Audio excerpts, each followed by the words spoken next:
Continuamos hoy estudiando el capítulo 14 del segundo libro de Samuel. Y en nuestro programa anterior vimos cómo David puede ver lo que debía haber hecho en la vida de otro, pero no le fue posible ver lo que debía hacer en su propia vida. Y continuaremos hoy el estudio de este capítulo 14, leyendo el versículo 14. Porque de cierto morimos y somos como aguas derramadas por tierra, que no pueden volver a recogerse, ni Dios quita la vida, sino que provee medios para no alejar de sí al desterrado. Ahora, de paso, quisiéramos aquí decir que esta viuda de Tecoa se equivocó al decir esto. Prosigamos con los versículos 15 hasta el 20. Y al haber yo venido ahora para decir esto al rey mi señor, es porque el pueblo me atemorizó, y tu sierva dijo, hablaré ahora al rey, quizá él hará lo que su sierva diga.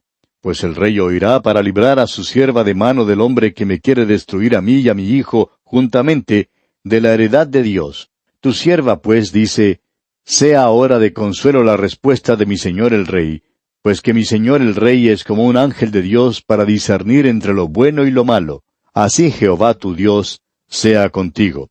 Entonces David respondió y dijo a la mujer, yo te ruego que no me encubras nada de lo que yo te preguntare. Y la mujer dijo, hable mi señor el rey. Y el rey dijo, ¿no anda la mano de Joab contigo en todas estas cosas? La mujer respondió y dijo, vive tu alma, rey señor mío, que no hay que apartarse a derecha ni a izquierda de todo lo que mi señor el rey ha hablado. Porque tu siervo Joab, él me mandó, y él puso en boca de tu sierva todas estas palabras. Para mudar el aspecto de las cosas, Joab tu siervo ha dicho esto, pero mi señor es sabio conforme a la sabiduría de un ángel de Dios, para conocer lo que hay en la tierra. Ahora, el resultado final de este incidente es que de una manera bastante indiferente, David por fin accede a permitir que Absalón regrese. Y veamos lo que dice aquí entonces en los versículos 21 al 24. Entonces el rey dijo a Joab, he aquí yo hago esto, ve y haz volver al joven Absalón. Y Joab se postró en tierra sobre su rostro e hizo reverencia, y después que bendijo al rey dijo, hoy ha entendido tu siervo que he hallado gracia en tus ojos, rey señor mío, pues ha hecho el rey lo que su siervo ha dicho. Se levantó luego Joab y fue a Jesur, y trajo a Absalón a Jerusalén. Mas el rey dijo, váyase a su casa y no vea mi rostro. Y volvió a Absalón a su casa, y no vio el rostro del rey. Fue una lástima que David no quisiera ver a su hijo. En realidad, esto de por sí dio motivo para la rebelión de Absalón que tiene lugar en el capítulo 15. Absalón era un muchacho malo, pero un buen político.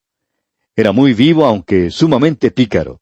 Era muy astuto y socarrón, como decimos. Tenía una personalidad bastante atrayente. Era una persona que se ocupaba más en el mundo exterior que en el interior. Una persona que era muy amigable. Era como David su padre. Probablemente sabía dar el mejor apretón de manos en todo el reino. Sabía felicitar a la gente. Veremos pues que Absalón salió y se sentó a la puerta más ocupada de la ciudad. Cuando los hombres llegaban a la ciudad con sus quejas y buscando justicia y al no hallar a ningún juez para oír sus causas, encontraban a Absalón que estaba allí para oírles y para consolarles y para ponerse de acuerdo con ellos. Sin embargo, falló en que no representó a su padre. No defendió la corona y pronto empezó a conspirar y a buscar la derrota de David. Y creemos que todo esto tiene su base en el hecho que David nunca dio a Absalón un perdón sincero. Dios no había perdonado de una manera indiferente a David. Dios no le dijo, bueno, te perdono, pero nunca más gozarás de una comunión conmigo. No te volveré el gozo de tu salvación. Amigo oyente, cuando Dios perdona, perdona de veras. En la carta del apóstol Pablo a los Efesios, capítulo 4, versículo 32, leemos, antes sed benignos unos con otros, misericordiosos, perdonándoos unos a otros, como Dios también os perdonó a vosotros en Cristo. ¿Nos ha perdonado Dios? Claro que sí, amigo oyente. ¿Cómo entonces debemos perdonar a otros? De igual manera como Dios perdona. David, pues, debió haber perdonado a Absalón. Aquí en el capítulo 14 vemos el motivo para la rebelión de Absalón. Luego en el 15 veremos la expresión de esta rebelión. Amigo oyente, nuestro Dios es un Dios que perdona. El apóstol Pablo, escribiendo a los Gálatas, dice allá en el capítulo 6 de su carta, versículo 1, hermanos, si alguno fuere sorprendido en alguna falta, vosotros que sois espirituales, restauradle con espíritu de mansedumbre, considerándote a ti mismo, no sea que tú también seas tentado. La manera en que muchos hermanos perdonan es buscando un garrote y golpeando duramente al otro. Estamos mal dispuestos a perdonar y a veces nos portamos de una manera muy mala. A veces somos muy críticos. Hay veces cuando la verdad debe ser hablada, amigo oyente, pero cuando se nos pide el perdón, debemos darlo. David, pues, cometió un gran error en no perdonar sinceramente a Absalón y va a sentirlo mucho. Leamos ahora los versículos finales de este capítulo 14 del segundo libro de Samuel, comenzando con el versículo 25 hasta el versículo 33, que es el final del capítulo. Estos versículos se explican por sí mismos. Y no había en todo Israel ninguno tan alabado por su hermosura como Absalón. Desde la planta de su pie hasta su coronilla no había en él defecto. Cuando se cortaba el cabello, lo cual hacía al fin de cada año, pues le causaba molestia, y por eso se lo cortaba, pesaba el cabello de su cabeza 200 siclos de peso real. Y le nacieron a Absalón 3 hijos, y una hija que se llamó Tamar, la cual era mujer de hermoso semblante. Y estuvo Absalón por espacio de 2 años en Jerusalén, y no vio el rostro del rey. Y mandó a Absalón por Joab, para enviarlo al rey, pero él no quiso venir, y envió aún por segunda vez, y no quiso venir. Entonces dijo a sus siervos, Mirad, el campo de Joab está junto al mío, y tiene allí cebada. Id y prendedle fuego. Y los siervos de Absalón prendieron fuego al campo. Entonces se levantó Joab, y vino a casa de Absalón y le dijo, ¿Por qué han prendido fuego tus siervos a mi campo? Y Absalón respondió a Joab, He aquí yo he enviado por ti diciendo que vinieses acá, con el fin de enviarte al rey para decirle, ¿para qué vine de Jesús? Mejor me fuera estar aún allá. Vea yo ahora el rostro del rey, y si hay en mí pecado, máteme. Vino pues Joab al rey, y se lo hizo saber. Entonces llamó a Absalón, el cual vino al rey, e inclinó su rostro a tierra delante del rey, y el rey besó a Absalón. Y así concluye el capítulo 14 de este segundo libro de Samuel. Y llegamos ahora al capítulo 15. En el capítulo 15 de este segundo libro de Samuel, Absalón encabeza una rebelión contra David. Comencemos pues nuestro estudio de este capítulo 15 del segundo libro de Samuel, leyendo los primeros 6 versículos. Aconteció después de esto que Absalón se hizo de carros y caballos, y 50 hombres que corriesen delante de él. Y se levantaba Absalón de mañana, y se ponía a un lado del camino junto a la puerta, y a cualquiera que tenía pleito y venía al rey a juicio, a Absalón le llamaba y le decía, ¿De qué ciudad eres? Y él respondía, Tu siervo es de una de las tribus de Israel. Entonces Absalón le decía, Mira, tus palabras son buenas y justas, mas no tienes quien te oiga de parte del rey. Y decía Absalón, ¿quién me pusiera por juez en la tierra para que viniesen a mí todos los que tienen pleito o negocio, que yo les haría justicia? Y acontecía que cuando alguno se acercaba para inclinarse a él extendía la mano y lo tomaba y lo besaba. De esta manera hacía con todos los israelitas que venían al rey a juicio, y así robaba a Absalón el corazón de los de Israel. Absalón es un verdadero político, ¿no le parece? Esa es la manera en que muchos hoy en día son elegidos para un oficio. No tienen otra cualidad que la de saber cómo estrechar bien la mano. Hay muchos predicadores que también emplean este método en el día de hoy. No pueden predicar ni pueden enseñar, pero en realidad sí pueden estrecharle a uno la mano bien. Ahora, según lo que sabemos por la palabra de Dios, esa es la manera en que el anticristo vendrá al poder mundial. Estrechará la mano a muchísimos. Se da por sentado que Absalón aquí sabía estrechar la mano. Vemos que se paró junto a la puerta y dijo, si tan solo yo fuera juez, entonces yo sí que les haría justicia. Usted puede imaginarse, amigo oyente, el llamamiento que haría esa clase de declaración. Absalón estaba diciendo, si me eligen por votación a mí, entonces yo podré encontrar una solución para todos los problemas. Podré atender a todos los asuntos exteriores e interiores. Y eso es lo que los políticos nos prometen hoy en día. Y desafortunadamente les prestamos toda atención, les creemos y votamos por ellos. Y luego no cumplen su palabra. Claro que Absalón se estaba preparando para una rebelión contra su propio padre David. Se trata de una rebelión dentro de la casa de David, lo que constituye un hecho terrible. Pero continuemos con los versículos 7 hasta el 10 de este capítulo 15 del segundo libro de Samuel. Al cabo de 4 años, aconteció que Absalón dijo al rey, «Yo te ruego me permitas que vaya a Hebrón a pagar mi voto que he prometido a Jehová. Porque tu siervo hizo voto cuando estaba en Jesur, en Siria, diciendo, Si Jehová me hiciere volver a Jerusalén, yo serviré a Jehová. Y el rey le dijo, Ve en paz. Y él se levantó y fue a Hebrón. Entonces envió a Absalón mensajeros por todas las tribus de Israel, diciendo, Cuando oigáis el sonido de la trompeta diréis, Absalón reina en Hebrón. Absalón envió un mensaje al rey diciéndole que quería irse a Hebrón. Su petición era algo extraña. Quería ir a Hebrón, una ciudad que queda al sur de Jerusalén, para pagar allí un voto, dijo él. Usted recordará que Hebrón era donde David comenzó su reinado. Fue rey primero en Hebrón. Sin embargo, Absalón no se fue a Hebrón para pagar ningún voto. Fue allí para dar comienzo a su rebelión. Y el versículo 11 de este capítulo 15 del segundo libro de Samuel dice, Y fueron con Absalón 200 hombres de Jerusalén convidados por él, los cuales iban en su sencillez sin saber nada. En otras palabras, estos hombres acompañaron a Absalón, pero no sabían que la rebelión ya estaba preparada contra David.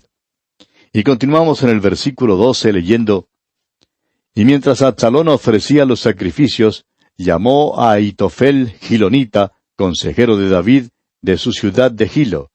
Y la conspiración se hizo poderosa y aumentaba el pueblo que seguía a Absalón. Esta es una rebelión que cobró ímpetu, y pronto hubo una gran compañía que se declaró a favor de Absalón. Aún Ahitofel, consejero de David, llegó a ser partícipe. Antes que David en verdad se diera cuenta de lo que estaba ocurriendo, ya estallaba la rebelión. Consideremos ahora la huida de David. Leamos los versículos 13 hasta el 18 de este capítulo 15 del segundo libro de Samuel. Y un mensajero vino a David diciendo, El corazón de todo Israel se va tras Absalón. Entonces David dijo a todos sus siervos que estaban con él en Jerusalén, Levantaos y huyamos, porque no podremos escapar delante de Absalón. Daos prisa a partir, no sea que apresurándose él nos alcance, y arroje el mal sobre nosotros, y hiera la ciudad a filo de espada. Y los siervos del rey dijeron al rey, He aquí tus siervos están listos a todo lo que nuestro señor el rey decida. El rey entonces salió con toda su familia en pos de él, y dejó el rey 10 mujeres concubinas para que guardasen la casa. Salió pues el rey con todo el pueblo que le seguía, y se detuvieron en un lugar distante. Y todos sus siervos pasaban a su lado, con todos los cereteos y peleteos, y todos los geteos, 600 hombres que habían venido a pie desde Gat, iban delante del rey. Aquí vemos que David decide huir de Jerusalén. Y quizá usted pregunte, bueno, ¿y por qué huyó? Sabemos que David amaba a la ciudad de Jerusalén. ¿Por qué entonces no se paró y resistió en esa ciudad?, dirá usted. Estamos confiados, amigo oyente, que David sabía que Dios le estaba castigando por su pecado. Ahora sabemos que esto es verdad por lo que leemos aquí en los versículos 25 y 26 de este mismo capítulo 15 que estamos estudiando. Dice, Pero dijo el rey a Sadoc, Vuelve el arca de Dios a la ciudad. Si yo hallare gracia ante los ojos de Jehová, él hará que vuelva, y me dejará verla y a su tabernáculo. Y si dijere, No me complazco en ti, aquí estoy, haga de mí lo que bien le pareciere. ¿Ve usted? David sabía lo que le estaba pasando. Sabía que el juicio de Dios venía sobre él. Usted recordará que allá en el capítulo 13 de este segundo libro de Samuel, Amnón cometió un crimen contra Tamar. David quedó deshonrado por el acontecimiento terrible que había sucedido. Este escándalo tuvo lugar en Jerusalén. Ahora, él quiere salvarse la vida en la ciudad. Ahora usted recordará también el gran pecado de David contra Urías y Betsabé que estudiamos en el capítulo 11 de este segundo libro de Samuel. David debió haber estado en el campo de batalla con sus hombres, pero se quedó en Jerusalén y por eso se vio en apuros. David salió de Jerusalén esta vez porque sabía que Dios le estaba castigando y no quería ver que la ciudad, la que había construido y a la cual amaba, llegara a ser un campo de batalla. Allá en el versículo 30 de este mismo capítulo 15 del segundo libro de Samuel que estamos estudiando, leemos lo siguiente: Y David subió la cuesta de los olivos, y la subió llorando, llevando la cabeza cubierta y los pies descalzos. También todo el pueblo que tenía consigo cubrió cada uno su cabeza, e iban llorando mientras subían. David amaba Jerusalén, amigo oyente. No quería que fuera un campo de batalla, y sin embargo, esta ciudad es la que más tarde sería destruida más que cualquier otra ciudad a causa de su rebelión y su pecado. Ahora, David también huyó de Jerusalén porque no estaba listo para insistir en el asunto. Veremos en los próximos capítulos que David había propuesto en su corazón salvar la vida de su hijo. No quería que le pasara ningún daño. Creemos que a pesar de todo, David amaba a Jerusalén sobre todo lo demás en la tierra. Por eso salió de Jerusalén.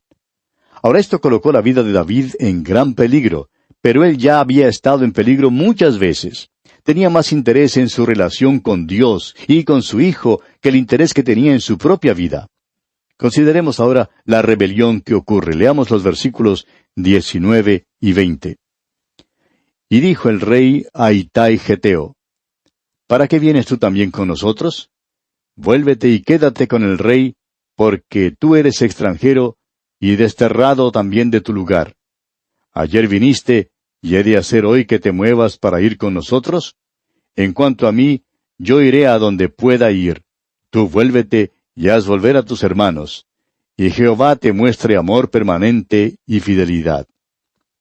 Este hombre, Itai Geteo, había llegado a Jerusalén para seguir a David. Sin embargo, David le dijo a este hombre que no le siguiera. Y respondió Itai al rey diciendo aquí en los versículos 21 al 23. Y respondió Itai al rey diciendo: Vive Dios y vive mi señor el rey, que o para muerte o para vida, donde mi señor el rey estuviere, allí estará también tu siervo. Entonces David dijo a Itai: Ven pues y pasa. Y pasó Itai Geteo, y todos sus hombres y toda su familia. Y todo el país lloró en alta voz. Pasó luego toda la gente el torrente de Cedrón. Asimismo pasó el rey, y todo el pueblo pasó al camino que va al desierto. David tenía muchos seguidores leales. Había muchos que estaban dispuestos a dar sus vidas por él. Y ahora tenemos la devolución del arca a Jerusalén. Leamos los versículos 24 hasta el 30 de este capítulo 15 del segundo libro de Samuel. Y he aquí también iba Sadoc, y con él todos los levitas que llevaban el arca del pacto de Dios, y asentaron el arca del pacto de Dios. Y subió Abiatar después que todo el pueblo hubo acabado de salir de la ciudad. Pero dijo el rey a Sadoc: Vuelve el arca de Dios a la ciudad. Si yo hallare gracia ante los ojos de Jehová, él hará que vuelva, y me dejará verla y a su tabernáculo. Y si dijere: No me complazco en ti, aquí estoy, haga de mí lo que bien le pareciere. Dijo además el rey al sacerdote Sadoc: ¿No eres tú el vidente? Vuelve en paz a la ciudad, y con vosotros vuestros 2 hijos, Ahimaas, tu hijo, y Jonatán, hijo de Abiatar. Mirad, yo me detendré en los vados del desierto, hasta que venga respuesta de vosotros, que me dé aviso. Entonces Sadoc y Abiatar volvieron el arca de Dios a Jerusalén, y se quedaron allá. Y David subió la cuesta de los olivos, y la subió llorando, llevando la cabeza cubierta y los pies descalzos. También todo el pueblo que tenía consigo cubrió cada uno su cabeza, e iban llorando mientras subían. David devolvió el arca del pacto de Dios a Jerusalén. Reconoció que lo que le estaba ocurriendo era debido al juicio de Dios. Ahora, al salir de la ciudad, fue al monte de los olivos, llorando mientras caminaba. Y leemos en el versículo 31, y dieron aviso a David diciendo: Ahitofel está entre los que conspiraron con Absalón. Entonces dijo David: Entorpece ahora, oh Jehová, el consejo de Ahitofel. Ahitofel había sido un consejero muy apreciado de David. Pero cuando desertó para pasarse al lado de Absalón, David oró que su consejo a Absalón fuera disparatado. Y a propósito, veremos que Dios contestó esta oración. David no pidió juicio sobre Absalón. Leamos ahora los versículos finales de este capítulo 15 del segundo libro de Samuel, los versículos 32 al 37. Cuando David llegó a la cumbre del monte para adorar allí a Dios, he aquí Usai arquita, que le salió al encuentro, rasgados sus vestidos y tierra sobre su cabeza. Y le dijo David, si pasares conmigo, me serás carga. Mas si volvieres a la ciudad y dijeres a Absalón, Rey, yo seré tu siervo, como hasta aquí he sido siervo de tu padre, así seré ahora siervo tuyo. Entonces tú harás nulo el consejo de Ahitofel. ¿No estarán allí contigo los sacerdotes Sadoc y Abiatar? Por tanto, todo lo que oyeres en la casa del rey se lo comunicarás a los sacerdotes Sadoc y Abiatar. Y he aquí que están con ellos sus dos hijos, Ahimaas, el de Sadoc, y Jonatán, el de Abiatar. Por medio de ellos me enviaréis aviso de todo lo que oyereis. Así vino Usai, amigo de David, a la ciudad, y Absalón entró en Jerusalén. Cuando David se enteró de la deserción de Ahitofel a Absalón, indujo entonces a Usai a que desertara a Absalón para frustrar los consejos de este enemigo que ahora es peligroso. Usai era amigo de David y por tanto hizo lo que David le pidió. Y bien, así concluimos nuestro estudio de este capítulo 15 del segundo libro de Samuel. En nuestro próximo programa, Dios mediante, comenzaremos a estudiar el capítulo 16. Contamos, como siempre, amigo oyente, con su fiel y valiosa sintonía. Será pues, hasta entonces, que el Señor derrame sobre usted abundantes bendiciones.